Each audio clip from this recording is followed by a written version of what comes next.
everyone, welcome to the channel Dream It Make It. Today we are looking at how to get the best bark, the best smoke flavor off of a pellet smoker. Let's get into this.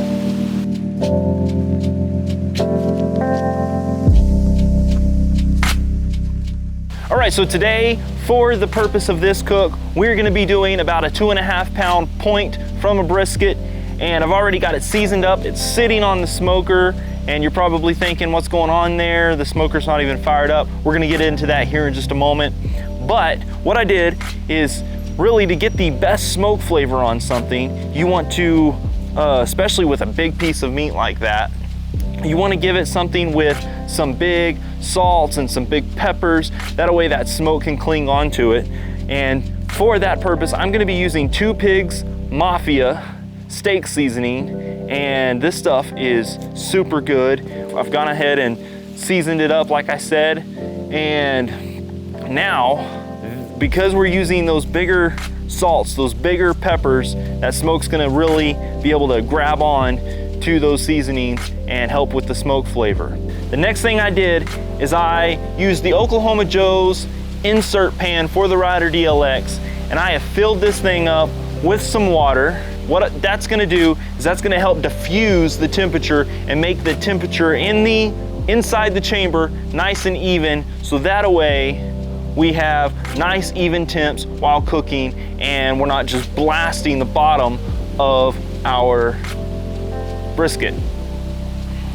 Now, the other thing, I do have the fat side up, and that is because I have this water pan underneath my brisket to help protect the meat side of this brisket. One of the other things I have set up, and that is this brisket is on the shelf, and this shelf is set to the lowest possible point in the Rider DLX, right above the water pan. It's gonna allow the smoke flavor to really circulate around that brisket and really get that brisket infused with the crazy good smoke flavor that we're all looking for. All right, now on the Rider DLX, it does have a sear option and it has a smoke option. So if you're running the Rider DLX, because I have the water pan in here, I like to go ahead and keep it on the sear option just to help keep the chamber up to temp with this pan diffusing our heat.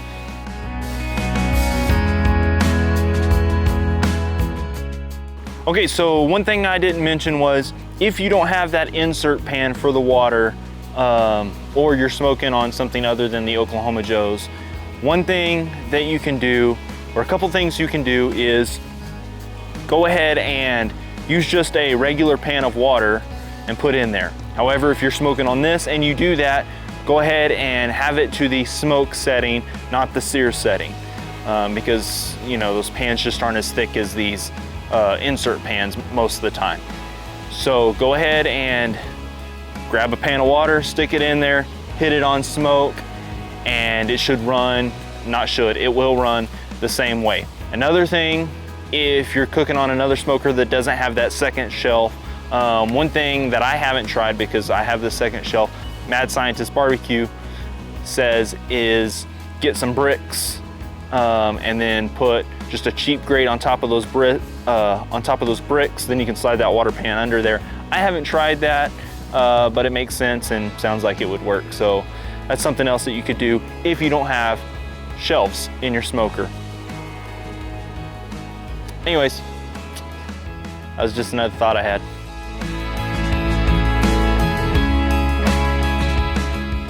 All right, so after we get the water pan filled up in there, the brisket's in there, it's sweating out, going ahead and, you know, doing all the things that you normally do on the countertop while you're getting your offset or a drum up to temp.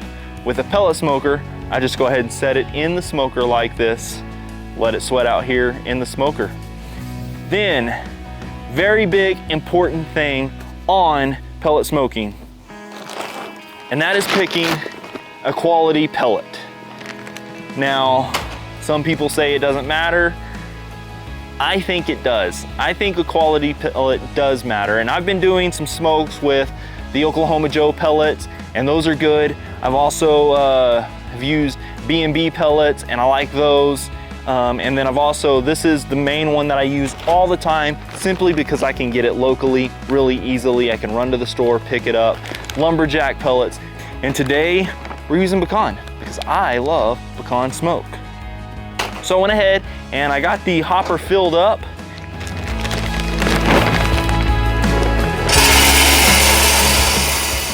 Now that the hopper is filled up, let's go ahead and move into the next step, which is getting this thing fired up.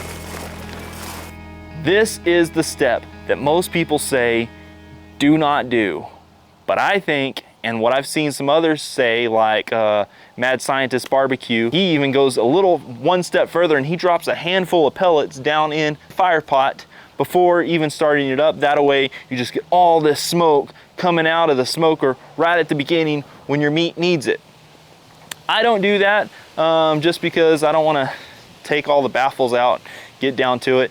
So I just put the meat in the smoker, fill up the hopper, leave the smoker off, and then once everything's ready, water pan's set, everything's ready to go, I close down my lid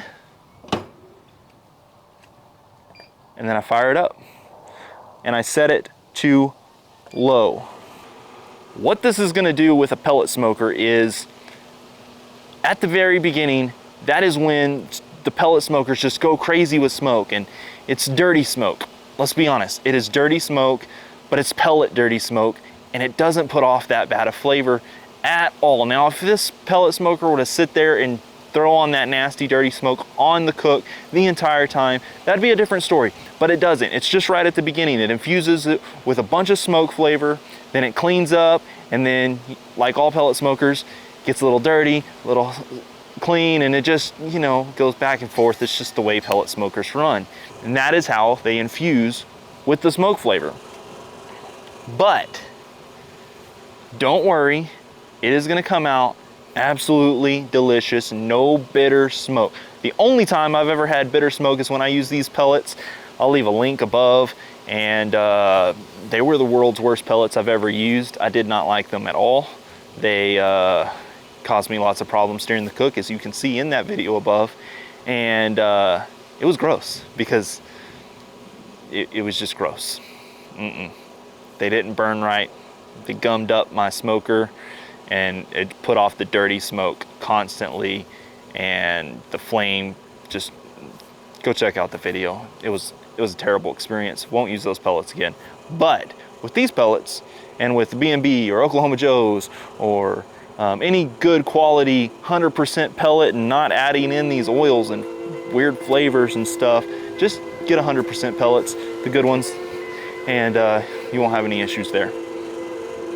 So now, all we do is we let it do its thing, and we let this brisket, I'm gonna let this brisket go for about 4 hours. I'll probably check in on it around the 2-hour mark just to see what it's looking like.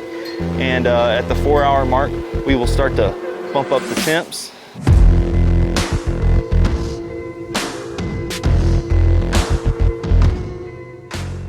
All right, so this right here is exactly why I like running this setup. We're running on low, so my smoke temperature that it's set at, this is the actual internal probe that monitors the smoking temp, and it is at 176. Then on the shelf, I have a probe on the left side, and it's showing 181, and a probe on the right side, and it's showing 183. And so that is very close temperatures on a pellet smoker. That is pretty incredible, and that is why I run this the way I do. All right, so we're at the 3.5-hour mark, and the water is getting a little low. I'm gonna go ahead and hit it up with some more.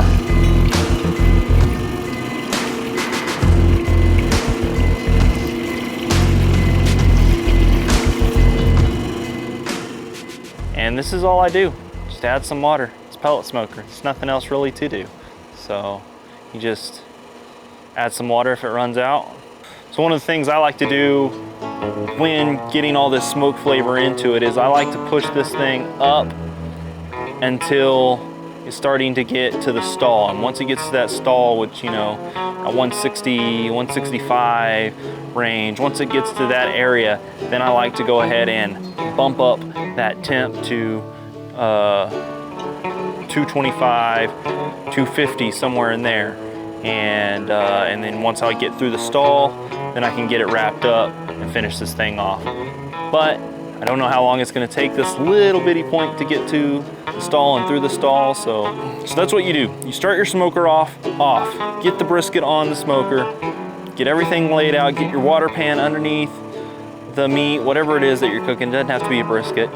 Get that water pan underneath the meat, fire that smoker up, let it just hit it with smoke until, you know, if you're wrapping, until you wrap, you know, just let it, just hit it with the smoke. And then once you're to that wrapping point, then go ahead and just finish it off, crank those temps up to get that thing done. That's what I do to maximize smoke flavor on a pellet smoker. All right, so it's been 4 hours and this has been running on low the entire time, just smoking like crazy. And gonna go ahead and now that it's hit the 4-hour mark, I'm going to bump it up to the 200 mark. And then I'm gonna let this go a little longer. And then once this brisket gets past the stall, then I'm going to get it wrapped up, and then we're going to bump up those temps to 225, 250, somewhere in there, and we're gonna finish this thing off. Okay, so after 15 minutes of me setting it at the 200 mark, the actual temp is showing 207, 208, somewhere in there. The left probe down here on the bottom right over here is showing 205, and the right over here is showing 208, and it's running nice and consistent all the way throughout the chamber, even bumping those temps up. It's looking real good. All right, there's the brisket, about to wrap it up. It's looking good. The bark is set really nicely, nice and dark. Sorry, it's getting real dark outside, so the lighting's a little bad. But let's get this thing wrapped up, get it back on, and finish this thing off.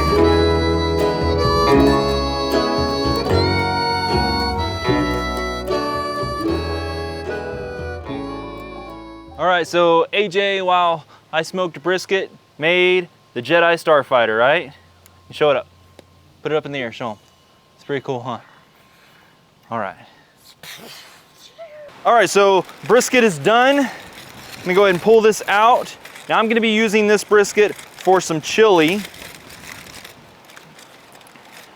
go ahead and pull it out of here. All right, so it's got a nice color to it.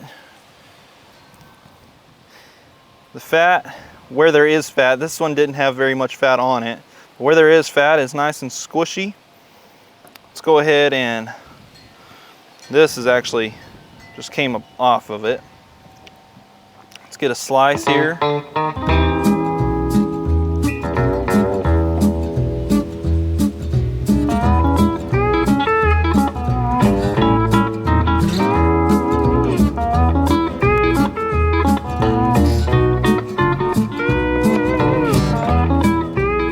All right, there's a slice.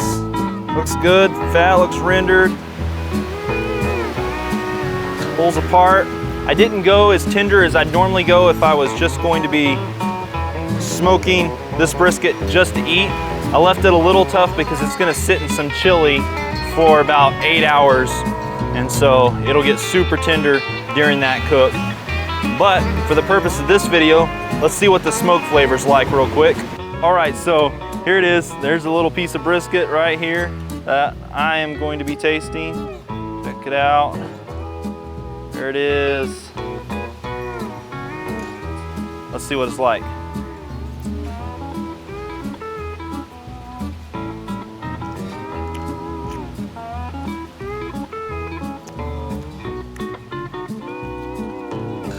It's good, I can let you know that. Now, of course, this isn't a brisket cook video, so I didn't take this brisket as far as I normally would because it's going in chili. So it's still not super duper tender. It's close, it's like right there, but it's good. Here you go, buddy. You get a bite? What do you think of that? It's good? You gave it a thumbs up? Yeah? You wanna hop out of here? No? You can stay right here with me? All right, so, recap. Oh, let's talk about smoke flavor. I didn't talk about the smoke flavor. Okay, so the smoke flavor is there. It is very present, smoke flavor. Not like you're gonna get on an offset, not like you're gonna get on the drum smoker. This is very good smoke flavor though, especially coming off of a pellet smoker.